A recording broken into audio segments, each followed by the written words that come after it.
Archeology's New Vision of Ancient Israel and the Origin of Its Sacred Texts, a book published in 2001, discusses the archaeology of Israel and its relationship to the origins and content of the Hebrew Bible.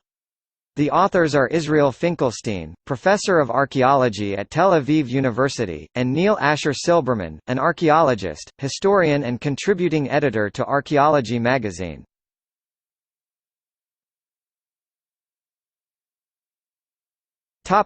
Methodology.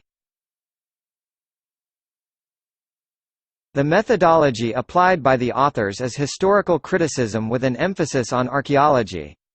Writing in the website of The Bible and Interpretation, the authors describe their approach as one in which the Bible is one of the most important artifacts and cultural achievements, but not the unquestioned narrative framework into which every archaeological find must be fit. Their main contention is that, on the basis of this evidence they propose, as noted by a reviewer on Salon.com, the approach and conclusions of the Bible Unearthed are not particularly new. Ze'ev Herzog, professor of archaeology at Tel Aviv University, wrote a cover story for Haaretz in 1999 in which he reached similar conclusions following the same methodology. Herzog noted also that some of these findings have been accepted by the majority of biblical scholars and archaeologists for years and even decades, even though they have only recently begun to make a dent in the awareness of the general public.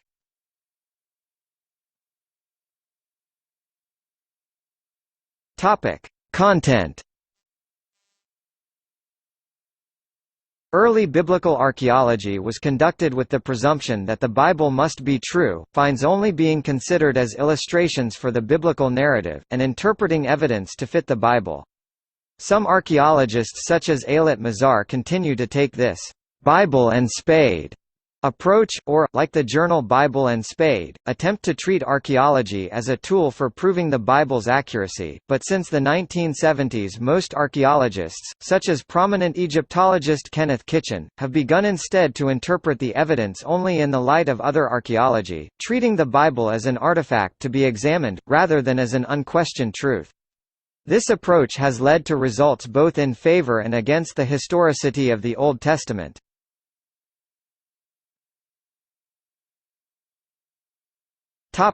Ancestors and anachronisms.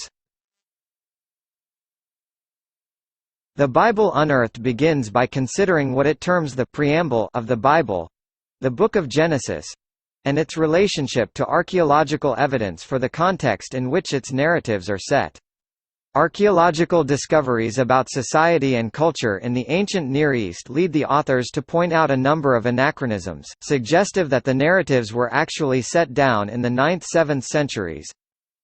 Aramaeans are frequently mentioned, but no ancient text mentions them until around 1100 BCE, and they only begin to dominate Israel's northern borders after the 9th century BCE. The text describes the early origin of the neighboring kingdom of Edom, but Assyrian records show that Edom only came into existence after the conquest of the region by Assyria. Before then it was without functioning kings, was not a distinct state, and archaeological evidence shows that the territory was only sparsely populated.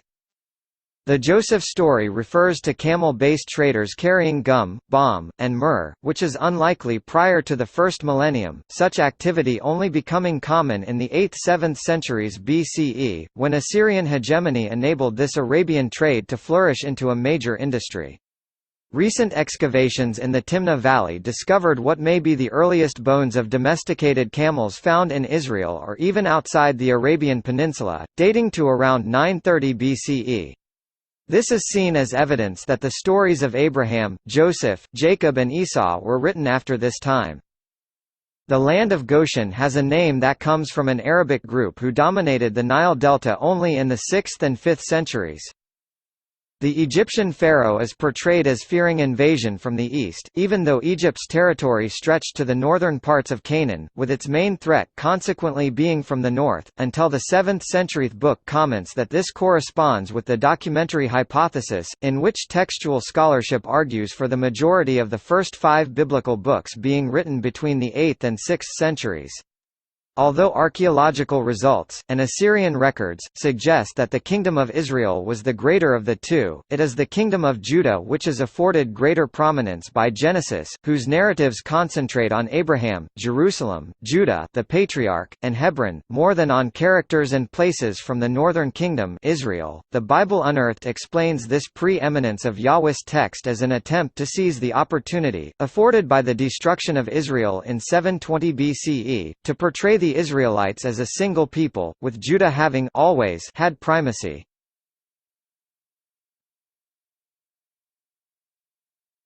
Topic: Origin of the Israelites. The book remarks that, despite modern archaeological investigations and the meticulous ancient Egyptian records from the period of Ramesses II, there is an obvious lack of any archaeological evidence for the migration of a band of Semitic people across the Sinai Peninsula, except for the Hyksos. Although the Hyksos are in some ways a good match, their main center being at Avaris, later renamed Pi Ramesses, in the heart of the region corresponding to the land of Goshen, and Manetho later writing that the Hyksos eventually founded the temple in Jerusalem, it throws up other problems, as the Hyksos became not slaves but rulers, and they were chased away rather than chased to bring them back.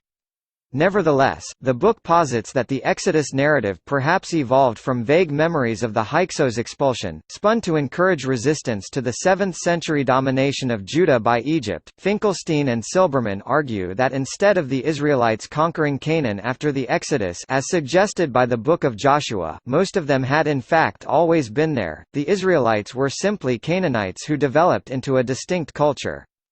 Recent surveys of long-term settlement patterns in the Israelite heartlands show no sign of violent invasion or even peaceful infiltration, but rather a sudden demographic transformation about 1200 BCE in which villages appear in the previously unpopulated highlands. These settlements have a similar appearance to modern Bedouin camps, suggesting that the inhabitants were once pastoral nomads, driven to take up farming by the late Bronze Age collapse of the Canaanite city culture. The authors take issue with the Book of Joshua's depiction of the Israelites conquering Canaan in only a few years—far less than the lifetime of one individual—in which cities such as Hazor, Ai, and Jericho, are destroyed. Finkelstein and Silberman view this account as the result of the telescoping effect of the vagaries of folk memory about destruction caused by other events. Modern archaeological examination of these cities shows that their destruction spanned a period of many centuries, with Hazor being destroyed 100 to 300 years after Jericho, while Ai, whose name actually means the ruin, was completely abandoned for roughly a millennium before the collapse of Late Bronze Canaan. Like Jericho, there was no settlement at the time of its supposed conquest by the children of Israel.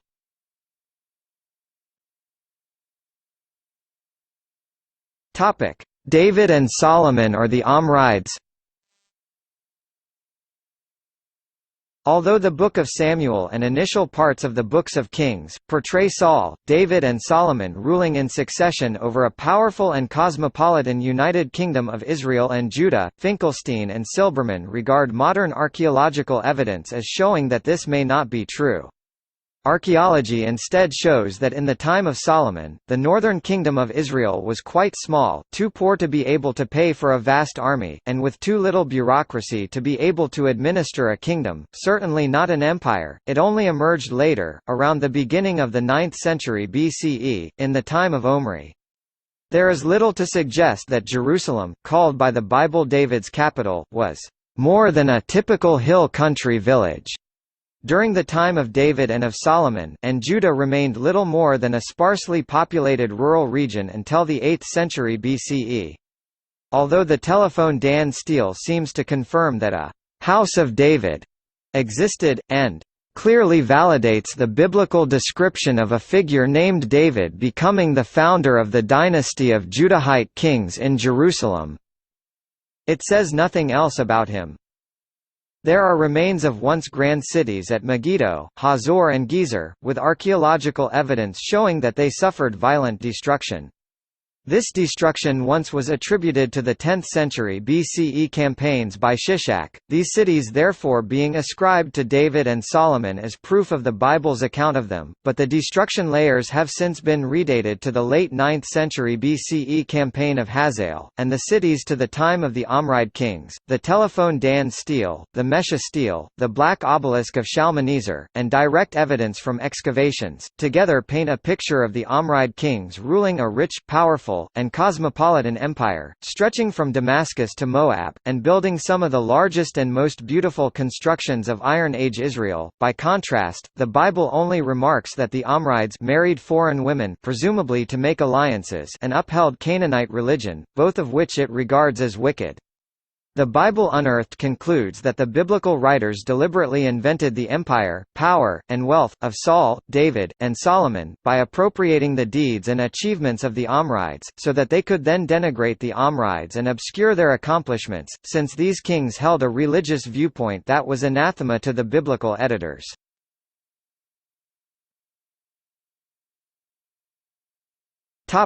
Hezekiah and monolatry. The Book of Kings, as it stands today, seems to suggest that the religion of Israel and Judah was primarily monotheistic, with one or two wayward kings such as the Omrides who tried to introduce Canaanite polytheism, the people occasionally joining in this apostasy from monotheism, but a close reading and the archaeological record reveals that the opposite was true. Iron Age remains show that in the time of the setting of the Book of Kings, sacrifices continued to be offered at hilltop shrines, which the Bible terms high places. Incense and libations were being offered throughout the land, and clay figurines of deities were still being used in homes everywhere in the land as household gods. Inscriptions from the early 8th century site of Kuntilat Ajrid in northeastern Sinai, as well as in a late monarchic inscription from the Shephelah of Judah, even seem to refer to the goddess Asherah as being the consort of Yhwh. The world changed for Judah when the kingdom of Israel fell to the Assyrians in 720 BCE. Judah was flooded with refugees. The population of Israel had been 9 times larger than that of Judah, so many small Judean villages suddenly became cities. Archaeology evidencing that the population of Jerusalem itself expanded by about 15-fold, turning it from a small hill town into a large city. The social and religious struggles, which obviously would occur with such a large influx of population, are not mentioned by the Bible. Finkelstein and Silberman argue that the priests of Jerusalem began to promote Yahweh-based monolatry, aligning themselves with King Hezekiah's anti-Assyrian views, perhaps because they believed that Assyrian domination of Israel had caused social injustice, or perhaps because they just wanted to gain economic and/or political control over the newly wealthy countryside. Hezekiah advanced their agenda, banning the worship of deities other than Yahweh, destroying the hilltop shrines, actions which the Bible Unearthed views as preparation for rebelling against Assyria. By 701 BCE, the Assyrians had captured most of Judah, and then they besieged Jerusalem. The Bible's coverage of the events leading up to the siege is sparse, briefly listing only a few refortifications of Jerusalem, giving a passing mention to the Siloam Tunnel, and briefly admitting to the loss of most of Judah's cities, but archaeology gives much more detail. For example, the fortifications of Lachish were heavily strengthened by Hezekiah, but it was besieged, fell, and was then burnt to the ground. According to an illustration on the walls of the Assyrian palace at Nineveh, the Assyrians deported the city's population and religious objects before they burnt it. The Bible claims that nearly 200,000 men in the army besieging Jerusalem were slaughtered one night by an angel, causing the Assyrian king Sennacherib to relent and return to Assyria. It immediately goes on to state that Sennacherib was killed by his sons, while he was praying to his God, implying that this was shortly after the battle. However, as the Bible Unearthed points out, this contrasts with the Assyrian record on the Taylor Prism, in which Hezekiah's mercenaries abandoned him, and he only then convinced the Assyrian army to leave by handing over not only vast amounts of money, jewels, and high-quality ivory inlaid furniture, but also his own daughters, harem, and musicians, and making Judah into a tributary state of the Assyrians.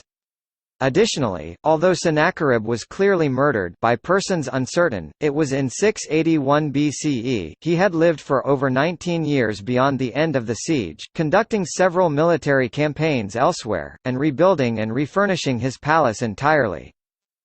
Hezekiah predeceased Sennacherib, dying just a couple of years after the siege. His successor and son, Manasseh, reversed the religious changes, reintroducing religious pluralism. Finkelstein and Silberman suggest that this may have been an attempt to gain cooperation from village elders and clans, so that he would not need so much centralized administration, and could therefore allow the countryside to return to economic autonomy.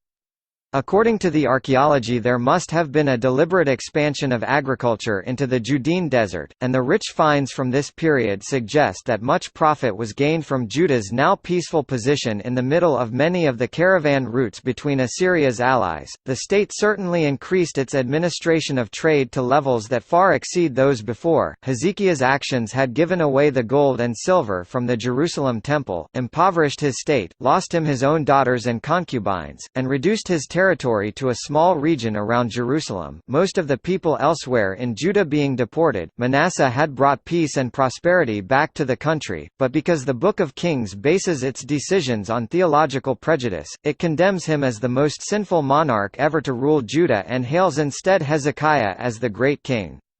The Bible Unearthed suggests that the priesthood and populace outside Jerusalem may well have held the opposite opinion, that Hezekiah's imposition of monolatry was blasphemous, and the disasters that befell the country during his reign had been punishment from the gods.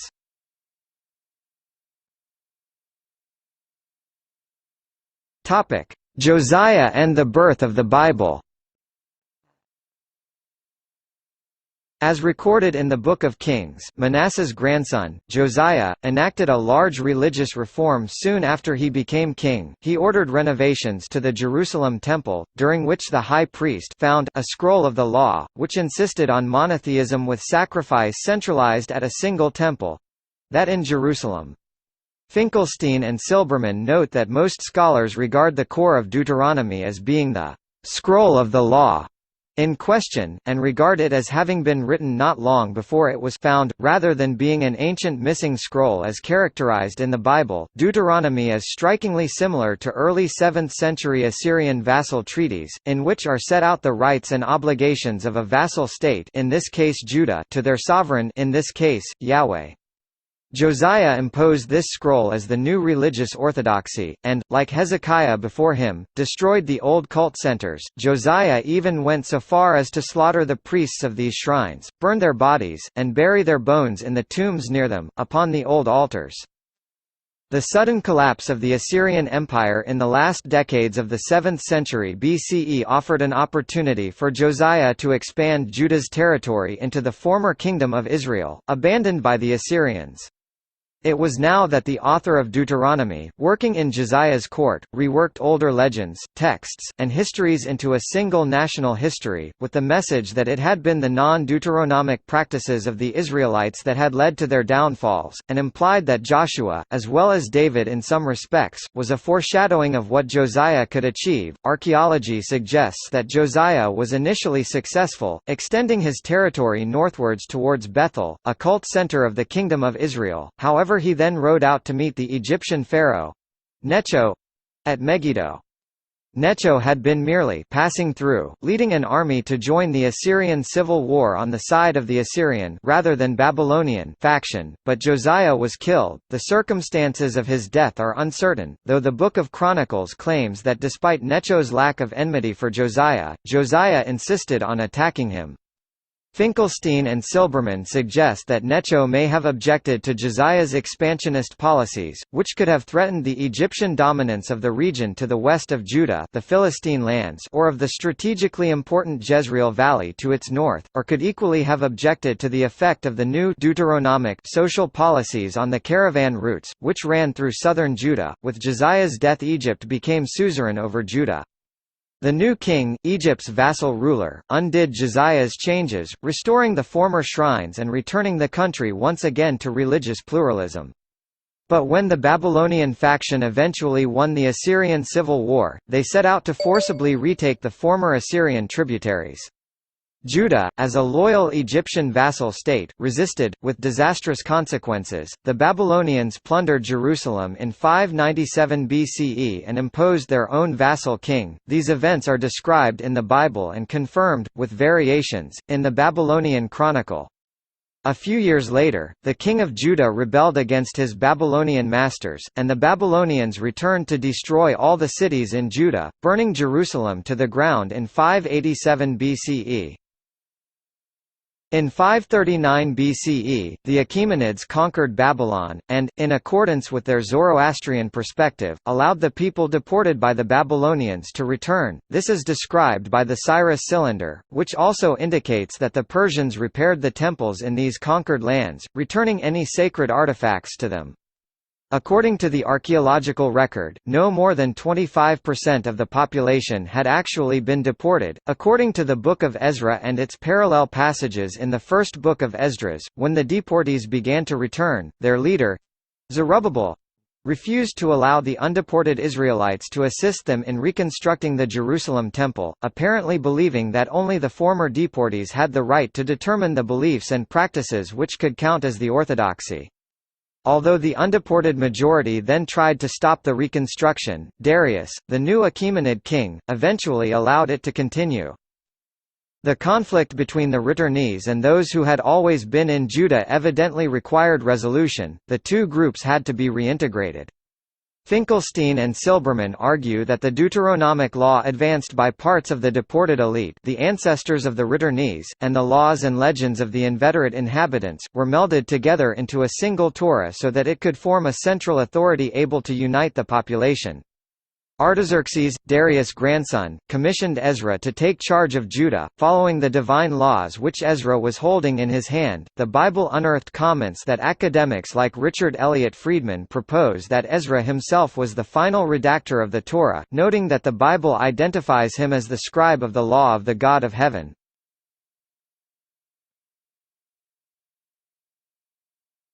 Topic: Reception. The Bible Unearthed was well received by some biblical scholars and archaeologists and critically by others. Baruch Halpern, professor of Jewish studies at Pennsylvania State University and leader of the archaeological digs at Megiddo for many years, praised it as the boldest and most exhilarating synthesis of Bible and archaeology in 50 years. And Jonathan Kirsch, writing in the Los Angeles Times, called it a brutally honest assessment of what archaeology can and cannot tell us about the historical accuracy of the Bible, which embraces the spirit of modern archaeology by approaching the Bible as an artifact to be studied and evaluated rather than a work of divine inspiration that must be embraced as a matter of true belief. Phyllis Tribble, professor of biblical studies at Wake Forest University, concluded her review in The New York Times as follows: Evangelical Christian biblical scholar Kenneth Kitchen was critical, writing that, "A careful critical perusal of this work, which certainly has much to say about both archaeology and the biblical writings, reveals that we are dealing very largely with a work of imaginative fiction, not a serious or reliable account of the subject. And their treatment of the Exodus is among the most factually ignorant and misleading that this writer has ever read." Richard Hess, also being critical, wrote that, "The authors always present their interpretation of the archaeological data but do not mention or interact with contemporary alternative approaches. Thus the book is ideologically driven and controlled." A review of the book by fellow archaeologist William G. Dever, published in the Biblical Archaeology Review and subsequently in the Bulletin of the American Schools of Oriental Research, resulted in heated exchanges between Dever and Finkelstein. Dever's review noted that the book had many strengths, notably archaeology's potential for rewriting the history of ancient Israel, but complained that it misrepresented his own views and concluded by characterizing Finkelstein as idiosyncratic and doctrinaire. Finkelstein's reaction was to call Dever a jealous academic parasite, and the debate quickly degenerated from that point. The book became a bestseller within its field. In February 2009, Amazon.com ranked it as the 8th most popular in the fields of Old Testament Christian theology, and the archaeology of Christianity, as well as being the 22nd most popular book on the history of Israel. In 2006, the popularity of the text led to a 4-part documentary series upon it, which was subsequently broadcast on the History Channel.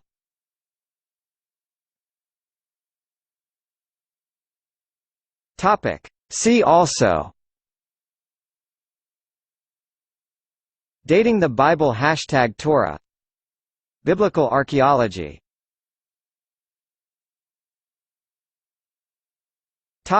Notes. Bibliography: Finkelstein, Israel, and Silberman, Neil Asher, The Bible Unearthed, Archaeology's New Vision of Ancient Israel and the Origin of Its Sacred Texts, Simon & Schuster, 2002. ISBN 0-684-86912-8.